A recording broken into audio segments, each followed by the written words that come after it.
versículo 51 nos diz: e eis que o véu do templo se rasgou em dois, de alto a baixo, e tremeu a terra, e fenderam-se as pedras. Em outras traduções diz: fenderam-se as rochas. Observe, meu irmão, que além de haver trevas sobre a terra, no momento da morte do nosso Senhor Jesus, também a natureza gemeu, provocando terremotos dessa magnitude. Além do texto sagrado, e é importante destacar que Mateus faz questão de relatar esses fenômenos naturais, e depois ele relata a ressurreição de mortos. Existe a colaboração de documentos históricos que comprovam o que não precisa ser comprovado, porque a palavra de Deus, ela não é um simples documento histórico, mas colaboram para demonstrar a veracidade do que Mateus está narrando nesse texto. Eusébio de Cesaré, historiador da época, diz nos seguintes termos: ocorreu o maior escurecimento do sol de que já se teve notícia, tornou-se noite ao meio-dia, de forma que as estrelas brilharam no firmamento. Um terremoto gigantesco na Bitínia destruiu parte da Niceia. Essa mesma mensagem foi também, em outros termos, mas também foi relatada por Júlio Africano, por volta do ano 222 depois de Cristo. Observe, meu querido irmão, que a natureza, enfurecida pelo ato de injustiça e pela morte do seu próprio Criador, respondeu em alto e grande tom. No versículo 54, a Bíblia nos diz: e o centurião e os que com ele guardavam Jesus, vendo o terremoto e as coisas que haviam sucedido, tiveram grande temor e disseram: verdadeiramente este era Filho de Deus. Esse centurião era um líder do exército romano, liderava 100 homens. E foi no plantão dele que Jesus foi levado à execução. Ele acompanhou todo o sofrimento de Jesus, desde a tortura da madrugada até esse momento.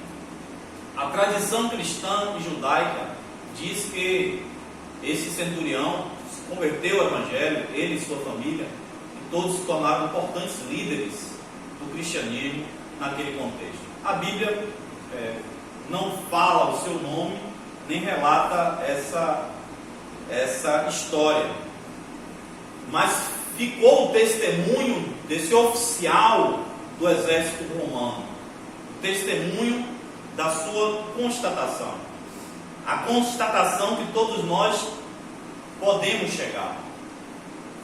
Diante da cruz de Cristo, só existe duas alternativas, meu querido irmão. A primeira, a de estar do lado daqueles que zombam, daqueles que provocam, ridicularizam e blasfemam do Senhor. O primeiro grupo é esse. O segundo grupo é expresso pelas palavras deste oficial romano: verdadeiramente era este o Filho de Deus. De que lado você está? De que lado você está? Dos que zombam ou do lado dos que reconhecem a deidade, a divindade e a obra redentora da cruz do Calvário? Não há neutralidade diante da cruz de Cristo. Versículo 55 a 56. E estavam ali, olhando de longe, muitas mulheres que tinham seguido Jesus desde a Galiléia para o servir, entre as quais estavam Maria Madalena e Maria, mãe de Tiago e de José, e a mãe dos filhos de Zebedeu, Por que Mateus e Marcos fazem questão de relatar o nome das pessoas que estavam com Jesus até a cruz, que foram com ele até o final? Qual foi a intenção desses dois evangelistas? Primeiro, provavelmente demonstrar que os discípulos, inclusive os apóstolos, o abandonaram, com exceção de João, o apóstolo. Todos os demais fugiram do jardim de Getsemane, fugiram de pavor, de medo, de pânico. Pedro, que era um dos principais líderes, o negou 3 vezes.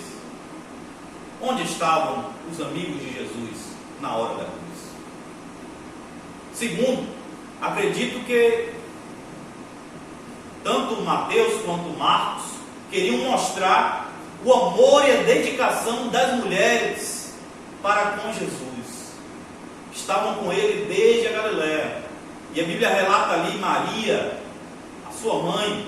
Não está aqui nesse texto de Mateus, mas no Evangelho segundo João, o evangelista, o apóstolo João, faz questão de destacar o nome de Maria. E também o seu próprio, ele também estava ao pé da cruz. Mas Jesus, antes da sua morte, antes desse momento final, ele disse a João: aqui está a sua mãe, e disse a Maria, sua mãe: aqui está o seu filho. E ao que parece, os dois se retiraram naquele momento final de dor e de angústia para aquela mãe que estava vendo o que estavam fazendo com seu filho, aquelas atrocidades. Maria acompanhou todo o sofrimento daquela mulher extraordinária. Eu não sei como tem gente que ainda ousa falar da santa mulher, a mãe do nosso Senhor Jesus. E então João deve ter se retirado com ela, quando Mateus relata esse fato aqui, que são as 3 horas finais. Maria já não estava mais, nem o apóstolo João, mas estava ali ainda Maria Madalena, uma outra Maria. E a Bíblia diz que outras mulheres, as mulheres fiéis até a cruz. Isso tem um grande significado, irmãos. Não é o objeto da nossa mensagem hoje, mas tem um grande significado espiritual, simbólico e material. O registro testemunhal dessas mulheres permitiu que soubéssemos onde guardaram o corpo de Jesus, onde sepultaram o corpo de Jesus. Há uma história criada por incautos de que os discípulos não encontraram o corpo de Jesus porque foram ao túmulo errado. Mas isso não resiste a esse dado histórico, porque elas acompanharam após a crucificação, após a morte, elas acompanharam onde foi colocado o corpo de Jesus. Então, por causa delas, nós sabemos. Esses detalhes que Mateus, Marcos, Lucas e João narram das últimas horas de Jesus, só chegaram até nós, provavelmente, porque essas mulheres estavam lá vendo e puderam relatar, narrar os fatos que aconteceram, as trevas que caíram, o grande terremoto, além daquelas testemunhas como o centurião. Essas mulheres foram fundamentais para a manutenção dos registros históricos desses fatos que nós hoje conhecemos.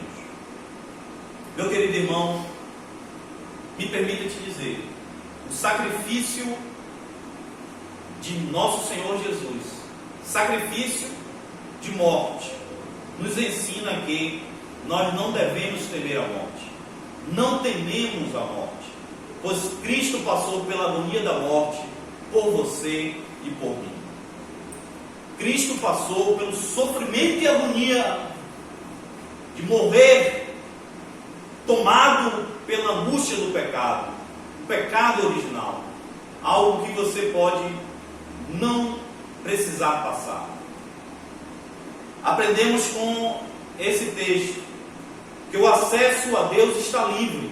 Você não precisa de nenhum mediador, você não precisa de nenhum outro homem ou mulher para abrir o seu acesso ao Senhor.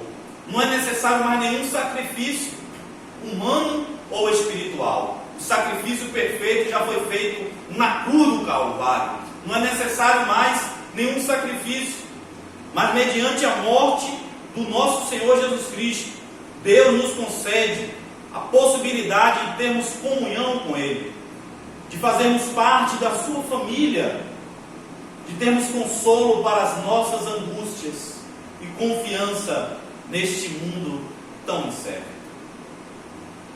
Quantas cortinas divisórias Cristo rasgou de alto a baixo, como fez com o véu no templo.